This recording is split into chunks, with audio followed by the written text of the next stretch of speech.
All right, college football week 2. Let's get into it. Welcome to Ready Bet Action. We're excited to talk about some college football betting action for you this week. Not a great college football week, I think everyone would admit, meaning like we don't have a lot of great games on the slate. I would describe it personally as a great way to make some money this weekend, though.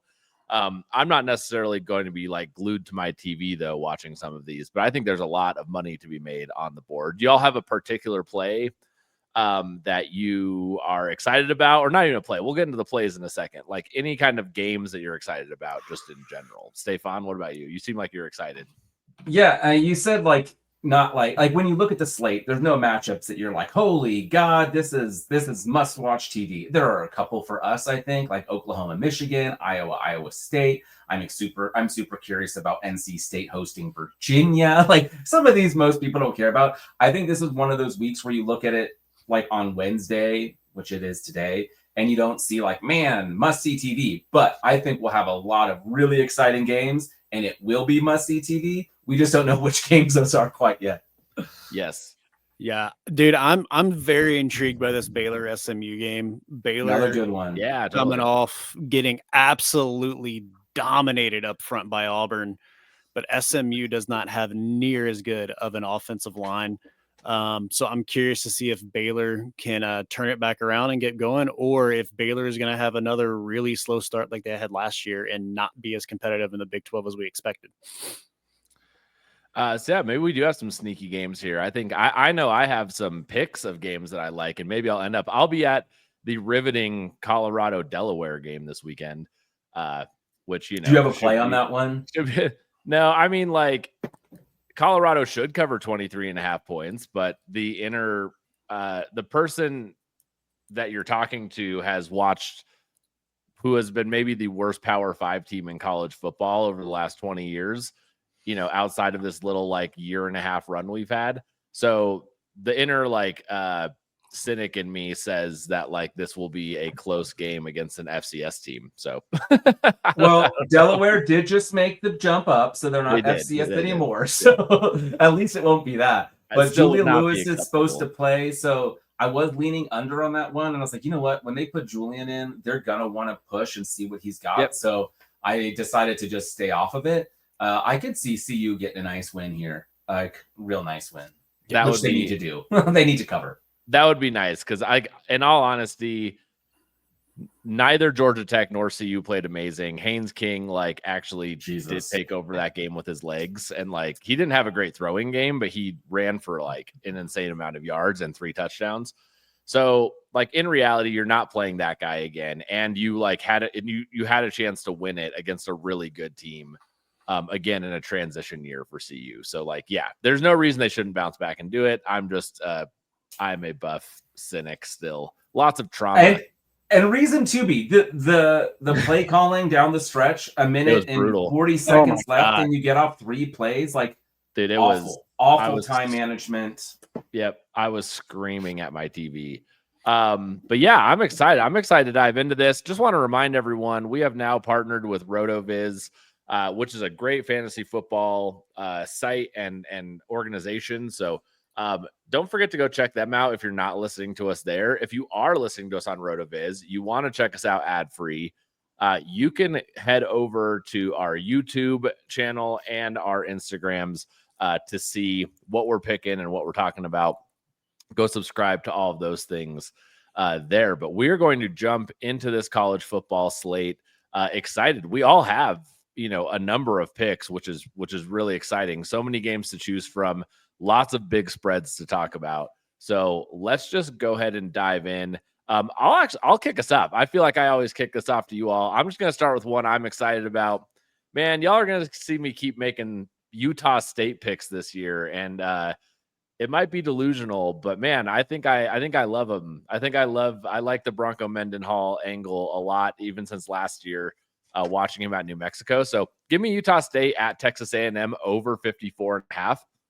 I can see this hitting in multiple ways.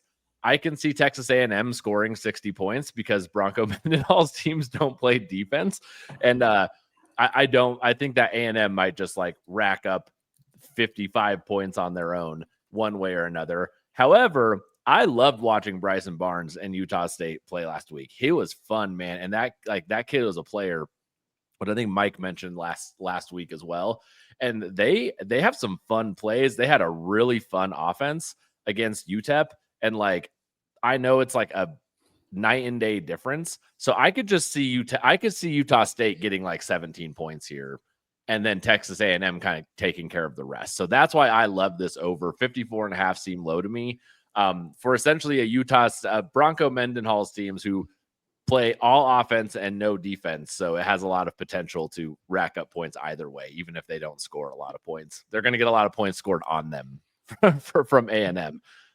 This one was on my card, not the over, but Utah State and the points. Yeah. I have like 14 plays. I whittled it down to like 4 or 5. But this was on the initial one for that exact reason. I think Utah State's going to be able to score some points to keep it closer. I don't think it's going to be close, but closer than that line. The line was just a bit too much. I was like, who knows what kind of Texas A&M offensive juggernaut we see here. I think they want to get that running game going a bit more than they did last year. Not last week, sorry. I don't think they want to count on Marcel Reed having to throw 4 touchdowns. So I think this one gets points. I think it's on the running game. And I think Utah State puts up enough to get over this. So I like how you're attacking this one, Eric. Love it. And overs are just fun to cheer for. I actually had to take a couple other overs off my card because it's not actually good to like be really heavy on overs ever because there's no tempting. So I actually had to back off some overs, but I left this one on. So I think first half unders for the big games last week went like 5-1. I think that the UNC game, the UNC TCU game was the only one that didn't hit. And that was because of that pick 6. Yep. God damn it, that pissed me off. Pick 6, man. 2 of them in that game because I had the full game over. And anyway, I could feel. You want our recaps? You can look at our tracker that Mike. Yes. Yeah. I could feel Stefan's rage. Yeah. Yep. Stefan's rage through text message was palpable. During that moment. All right, let's kick it over to Mike. Haven't heard from you yet on the show today. Why don't you hit us with your first pick, Mike? Yeah, I'm going to go Duke +3 at home against Illinois. Duke as the underdog. Yeah, I'm going to call it what it is. I think Duke gets the outright upset here, but I'm going to play it safe and take the points. Stafe, you were on the official future over with me, weren't you? I was. That's what I thought. So another play here, me putting my money where my mouth is. They struggled in the first half last week against Elon, but really turned it on. In the second half, scored 35 points in the second half. Tulane transfer quarterback Darian Mensah looked really, really good in that second half, made some awesome throws, threw for 389 and 3 in that game. But most importantly here for me, the story is the Manny Diaz defense. They're awesome. Luke Altmaier was sacked 3 times against Western Illinois last week. Now you're playing this Duke team that blitzes over 40% of the time. They were 6th in the country in blitz rate last year. Manny Diaz played Luke Altmaier when he was at Penn State, and Luke Altmaier did absolutely nothing. He threw for 163 yards and threw for 4 picks, no touchdowns. Now, granted, Penn State defense is obviously very different than this Duke defense. However, Manny Diaz knows how to get in his head. He knows how to run him down, and I think he does it here. Add in the fact that you're at home, I think Duke pulls out a sneaky upset, but I'm taking +3 because it's week 2 and you never know what the heck's going to happen this early in the season. Mike, I'm glad you brought up my preseason play because that's the only reason I'm not fighting you on this. I lean Illinois in this one, but I was on the Illinois under and the Duke over on the win totals, so it felt like real bullshittery for me to then take Illinois here. Yeah. I'm nervous because Duke's left tackle is a freshman who just got, like, speaking about getting destroyed by a defensive line, and he's going up against one of the best edge rushers in the country. I think this could be a surprisingly low scoring game because of these defenses. I lean Illinois on this one, but I'm not going to fight you. It's not an official play. It was one of those that was on the card beforehand, but I'm excited to see these defensive lines get after these quarterbacks in this one. I think it's going to be really interesting. Dude, if the final score in this game is 17-13, I'm not going to be shocked. I was on the under for a long time on this, and then eventually changed it because of my preseason play. Well, all the pressure's on Illinois, because this is like Illinois. Are you going to be like a dark horse in the Big Ten type of game. Like this kind of makes or breaks you there.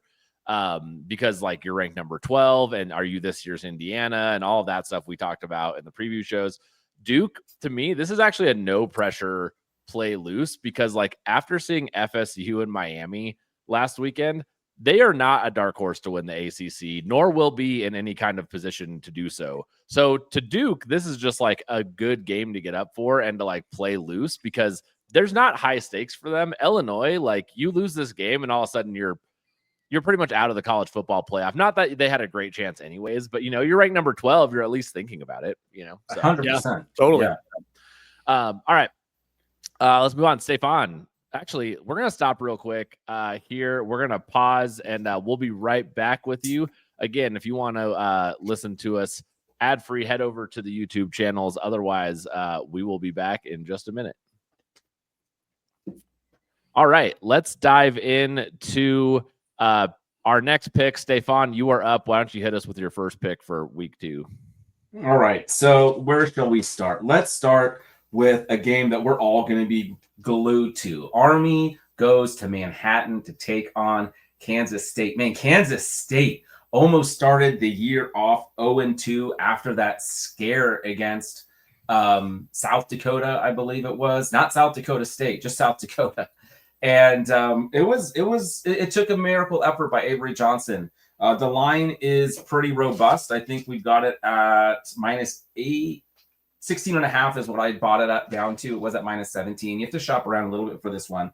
But I'm going to take Kansas State to cover the 16.5. Army lost to Tarleton State. Dwayne Coleman is the new quarterback for Army, and he is not what they had last year. He threw 2 interceptions last week.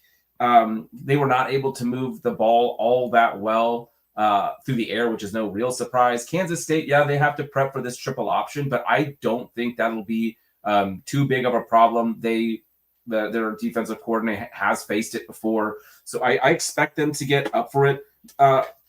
If Army loses the turnover battle again, this is going to get ugly quick. I think it's really easy to overlook Kansas State given their rough start to the year.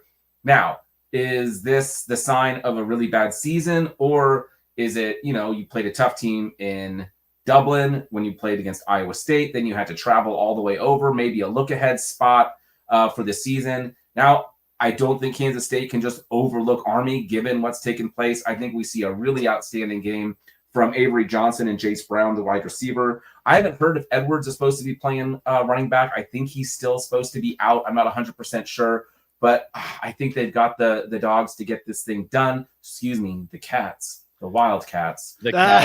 So give me K-State -16.5. This is one that is going to be like, I'm going to tease it down to like 9.5 and use it in a lot of parlays. I love parlays. I don't love them all the time on the show, but it's fun having a two leg parlay with those tees down. So give me Kansas State -16.5 as my first play for the week. Yeah, I'll just double up because this is one of my picks too. So we'll be quick with that. All the things Stefan just said. And I just want to say I feel my favorite future of the preseason is as quickly became Army under 7.5 wins after that loss. Like I think that is now a lock, and I wish I put all my money on it. And I was between Kansas State's team total here and Army's or the spread, but honestly, I think the spread is very safe. So let's just go with it. Feels good. Avery Johnson last week had to throw for over 300 yards to beat North Dakota State. You guys know how many times he did that last year? Nunts? 0. Yeah. 0. I would like to say like this is more of a bet against Army, and I just want to continue to declare I'm not an Avery Johnson believer. I think he's got all the talent. I don't think he has it between the ears, but agreed. Whatever. We'll talk about that more at a bigger game Kansas State plays maybe. We don't have to dive into it now. Mike, what you got for us next? Yeah, I'm going to go over to the Missouri versus Kansas game, taking Missouri team total over 28.5. Bo Pribula came in, transferred from Penn State quarterback, missed the bowl game last year or the playoffs last year in order for this transfer to happen. Last year, Brady Cook was solid, good passer, had been solid for the time that he was there. I think Bo Pribula is as good of a passer, but a significantly better runner. Last week, granted it's against Central Arkansas, but he threw for 283. I think he had 3 touchdowns and then added 65 yards on the ground with an 85% completion percentage. Yep. This Kansas defense is really bad. Now, It's granted, bad. It's yeah, really they've bad. looked good this year, but they've also played nobody. So Yeah. this is the first test that they have. I lean Mizzou to win here. However, because Kansas has looked so good, especially offensively, with this being the first test, I'm staying off of that. But I think both of these teams soar clearly into the 30s here. I'm not taking the over on the game total here, but I do think that this Missouri team is going to do whatever the heck they want to offensively and just continue to score a crap ton of points. Last year, they averaged almost 35 points per game at home versus 26 per game on the road, and they're back at home for this game as well. So I like this one a lot. I had to get my picks down, much like Stefan did. I will be betting. I don't have it as a show pick, but personally smashing that over for sure. I think this game. I think both teams score into the 30s for sure. Unless Jalen gets hurt. Yeah, they're screwed.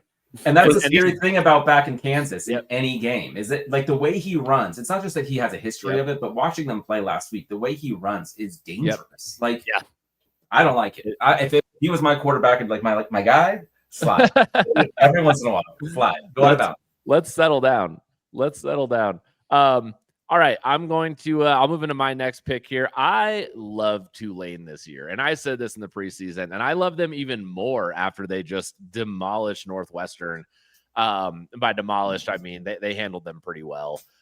They had a chip on their shoulder. There's like this whole thing with uniforms and Northwestern being like disrespectful to New Orleans. They wanted to like wear the uniforms that they did after Katrina. Northwestern said no, and like they just like came out and was like it gave a big FU to Northwestern and just played with attitude. I loved their coach's post-game conference, and I'm using like all of these like non-game data driven things to say Tulane -9.5 against South Alabama. South Alabama was a good Sun Belt team last year, but Gio Lopez is now at North Carolina. And I think we saw that Gio Lopez was only a good quarterback at South Alabama, but he was still the reason they had a big one. Tulane, man, this is one of the wins I have on them. I had their season over, I had them to win. I had them to win their conference is what I had. And so I think the 9.5 is a great number here. So give me Tulane 9.5. I think this is a team I'm excited, man. I hope this team is in like one of those like combos of like, should a G5 team get into a playoff spot kind of a thing. And not because they'll actually win a playoff game, but like I'm a big fan after week 1. Maybe I'm too hyped on them, but that's my pick this week is Tulane -9.5. I think we had that as a side piece bet. I've got Tulane written down on my piece of paper right here. It made the board. I had the number at 10.5. So you finding it at 9.5. I'll co-sign that one. I'm right there with you. Let's go. Yeah, maybe buy it. I would maybe buy it down if it is at 10.5. Since I found this, I would probably buy it down to 9.5 just to be safe. Like take the extra juice, probably like -130. All right, Mikey, can you add that one to my card, please? Can you add that as an official play for me? I sure can. Official. All right. Speaking of, I don't know what we were speaking of other than me liking Tulane alongside you. I'm going to go to one of my favorite matchups of the week. This is a game I'll probably watch very little of. Stanford travels to Brigham Young. The line is 18. I'm sorry, that's not enough points. I'm going to be laddering this one all the way up to 27.5. I like BYU to destroy Stanford. Y'all talked about how Stanford was maybe the worst Power 4 team, and I was like, well, what about? And I gave you some examples. I was wrong. I think Stanford is the worst team. They looked inept on offense against Hawaii in week 0. Their quarterback who transferred down from Oregon State, Governorson, I forget his name. It doesn't matter. He's terrible. And you hate saying that because it's a college kid and some mid 43-year-old guy telling you can't play ball when he's better than I've ever been. But anyway, I don't think he's good enough. BYU just looks so strong right now. They only gave up 51 total yards last week. They gave up -5 rushing yards against Portland State. But still, Stanford's not going to be able to pass the ball. They don't even really try to pass the ball much. If you watch the Hawaii game, everything was run, run, run. I don't think they're going to be able to move the ball much at all. I think BYU can call their number in this one. SP Plus gives us a 25-point edge to BYU. So I'm going to go ahead and roll with that. BYU is 11-5 against the spread in their last 16 games. In their last 10 games, Stanford is 2-7-1 against the spread. So we're going to roll with BYU. It's just picking on Stanford. We're gonna roll with this one. Big number, but I think it's not big enough. Early in college football, sometimes like you see these numbers, and you're like, "Ooh, 18, that's a big number." And then you're like, "Oh wait, this is college football. This isn't the NFL. Yeah. They could win. They could win 45-10." Yep. I just added that to my personal betting sheet. So I appreciate Nice. the I like that. breakdown. But I just went and added it to my own little spreadsheet over here. So I am all about that too. Let's see. Mike, any thoughts on BYU? I know you hate them, but any other? I do hate them, and I unfortunately think my future of under 5.5 wins is entirely out the door at this point. For Bachman. Winning 69-0 at Portland State. I don't care if it's Portland State. Beating anybody Totally. 69-0 is insane. It's Portland nice. State rushed for -5 yards in that game. BYU, on the other hand, rushed for 498 rushing yards. Only had to throw the ball like 11 times. So I don't know. Maybe they flop a bit here once they get in regular season play, but that future is toast. Yep. All right. Mike, why don't you hit us with your next one? Yeah, I'm going to go to the lovely Iowa State game, and I'm going to take the under. The line is at 42 right now, I believe it is. Sorry, stand by. Yeah, 42.5. Iowa State has won this game 3 years in a row, and in the last 3 years, this game has not exceeded 40 points. And you look at Iowa, and Mark Gronowski transferred in from South Dakota State. He threw for over 10,000 yards in 4 seasons. Last week against Albany, he had 44 yards passing with a 50% completion rate. And now you're going against Iowa State. That's going to be a significantly better team who knows you want to run the ball. Well, Iowa State can stop the run. On the flip side, Iowa State, now without having Higgins and Nolan on the outside, they've run 12 personnel, so 2 tight ends on the field, and all but 4 snaps this entire season so far. They're also going to run the ball, dink and dunk, slow play. Both of these teams are going to rely on their defense. Both of these teams are not going to have explosive plays. It's just, it's way too easy of a recipe for an under here. So under 42.5, I mean, this could be a 10-7 game once all things are said and done. I don't think it's that bad, but that's not completely out of the question.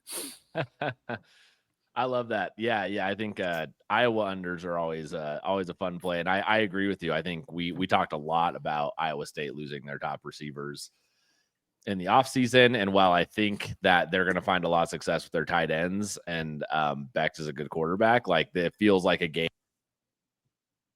who runs the ball better, and they might as well be playing this game with a running clock, is all I'm trying to say. Yeah.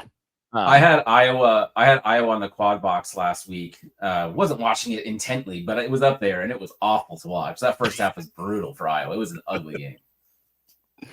All right, let's keep this going here. I will give you my last kind of combo for the day. And then we'll talk about the big game here last. I think is where we actually got a couple more. We'll talk about a couple more games, and then we'll end with kind of the biggest game of the week, which is Michigan and Oklahoma. So let me just give you a quick money line parlay. I really nailed this last week when I gave one of these. Give me Liberty money line at Jacksonville State, right? I get that right? Yes. The right Jacks. Yep. Liberty at Jax State, ASU at Mississippi State. So I'm essentially just betting against 2 of the worst teams in Division I football. And I'm going to I'm taking 2 road teams. This is my road. I don't like betting road teams, but I think Liberty and ASU are just better than both of those teams. And I really liked that they were about a 7.5 point spread each. And I really like both of them to win. We've talked about Mississippi State just being absolutely god awful this year. I think ASU and Dillingham is a great coach. Going in on the road's not a problem. Liberty will just be a solid program and mostly a bet against Jack State. So I like smashing those together to get a nice little minus 130 for us. Love it. I don't hate it. I I will not be Arizona watching. State. I will not watch either of those games for the record. I have will not Arizona watch either State. of those games. I have Arizona State written down as money line parlay, find a team. So thank you. You did it for me. Yes. I love that. Okay, let's get one more pick before we dive into the big game of the week. We're talking Ole Miss and Kentucky. Stefan, hit us with your take here. So Kentucky won this game last year. What was it? Let me see. It was 20-17. They had a nice fourth quarter win.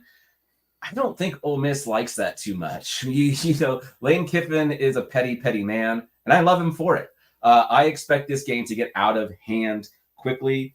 Kentucky really struggled in their win versus Toledo for very long stretches of time. Zach Calzada, their quarterback there. Yeah, there's a very same Zach Calzada that you're thinking of. Yeah, he's that incarnate word. Before that at Texas A&M. He went 10 of 23 for only 85 yards in an interception. Toledo's not a terrible team by any means, so I'm not trying to say that. But Kentucky is just not very, very good. You look at Ole Miss in a revenge spot coming off the week they had where they had 400 passing yards, 295 yards on the ground. I expect Austin Simmons to really get clicking here yet again, and for Ole Miss to win comfortably. This is another one that I'm going to probably ladder up. Harrison Wallace, the transfer for Penn State, had a career game. He had 5 receptions for 130 yards and a touchdown. I think that is more than any receiver output at Penn State last year. Penn State could not use the wide receivers, but Ole Miss certainly can. They also have Stribling there, who I think could take some of the pressure away. I just expect Ole Miss to dominate both sides of the football, come out with a very comfortable win. SEC play underway. I don't think Ole Miss is going to overlook Kentucky given what took place last year. So we're going to lay the number, even though it's double digits. I love it. I also had this at one point and decided not to play it because every SEC play I actually made last year lost. And every time I stayed off of it, it hit. So you're welcome. Yes. So real quick plug for a non-sponsor, but Pickett is an app you can get that you load in all of your sports books, and they kind of run down how you do against different divisions, different sports, all those things. It's super awesome. Nice. And there are also conferences that I am going to be avoiding this year for that very same reason, because it shows you where you sucked ass. That is so funny. I love that. I love that as a tool. An option. Let's actually, I need one of you to throw in a pick because I have to make good on a weekly promise that I made. I was very wrong about a week 0 game with Sam Houston, Western Kentucky. And so I have to make a pro Maverick MacGyver pick, who is the quarterback at Western Kentucky. If you're new to the show, he's our favorite name in college football. I have to make a pick that supports him every week now because I said I would. So just give me that over 58.5 for Toledo and Western Kentucky. Western Kentucky has scored 55 and 41 points in their first 2 weeks. Toledo put up 16 on an SEC defense. If Kentucky does have a strength, it's their defense. So, I'm going to go ahead and just take that over, and knowing that our boy Maverick MacGyver is going to crush. So no other analysis needed. Let's talk about Michigan and Oklahoma. Who's all going to play on this one?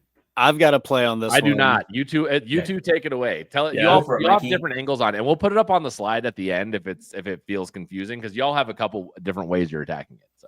Well, we're both doing a same game parlay, and we both have one of those legs as under 56.5. Where we differ is on the second leg. I'm taking Oklahoma on the money line.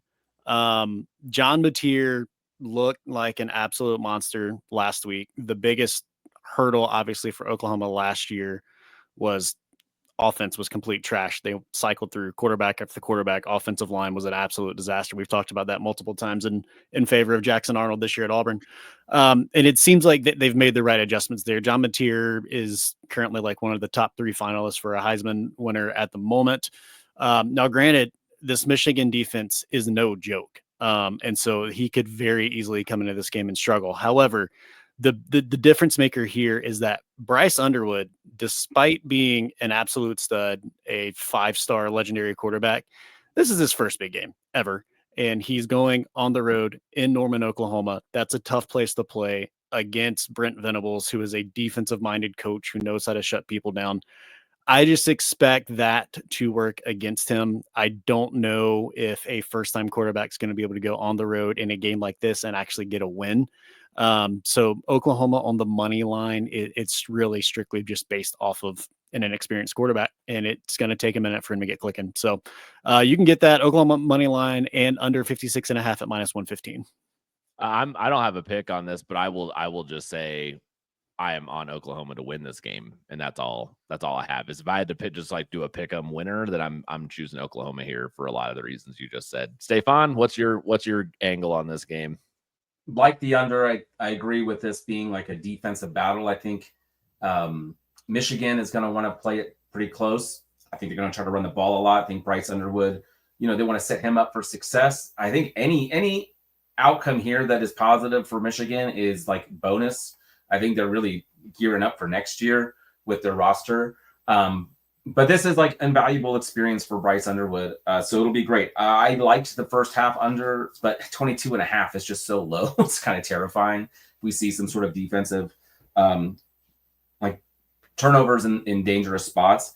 But while Michigan looks like their run game looked good at a quick glance at the box score, if you look a little bit deeper, outside of 2 explosive runs, they were averaging less than 3 yards a carry versus New Mexico. That's not great. So I'm a little bit nervous about what that run game does against Oklahoma's defense. Venables calling the defense now. It's going to be tough. But Michigan's defense is going to be one of the best in the country as well. And Mateer, while he has looked really good so far and against lesser competition is incredible, he really struggled against Texas Tech and Washington last year. In fact, he seems to struggle against defenses that are ranked better than 75th nationally. So I'm really curious to see what Mateer does. He could prove me wrong. My play, I'm on the under 56.5 in my same game parlay. I'm taking Michigan plus 10.5. So I think it's going to be a close game. I could definitely see Oklahoma winning this, of course, but I think it's within double digits. I don't think they walk away with this one. I could see this being really close into the fourth quarter. I don't think it's going to be a backdoor cover. I think Michigan's in it the whole time. I think we see a pretty low scoring 17-24 type of game. Yep. So I like playing it Oklahoma money line. I like playing it Michigan plus 10.5 a little bit better. And just for anyone who's listening and curious, that 56.5 is teased as high up as you can get that total. So the total on this game is 45.5. These two are teasing it as high as you can go and combining it with something to get closer to even money. So that's where we're at. So if you go, don't be mad at us. If you go and look at DraftKings and you're like, why is the total 45.5? It's because we're teasing the mess out of that number. So yeah, I took Oklahoma on the money line, and that leg of the parlay was already -190. So I didn't take a whole lot to get it to -115. Awesome. Cool. Well, that is it. We are going to run down our picks. If you fast forward to the end, congratulations, you made it. Again, if you listen to us on RotoViz, go check us out on YouTube and Instagram. If you're there, go check us out and go check out RotoViz. We are partnering with them this year. Excited to have a lot more NFL content coming your way this week as well. For now, let's go ahead and we'll run it down. Let me use my old man buttons here and we'll get this going. All right. I am on Utah State and Texas A&M over 54.5. Give me Tulane -9.5 at Southern Alabama.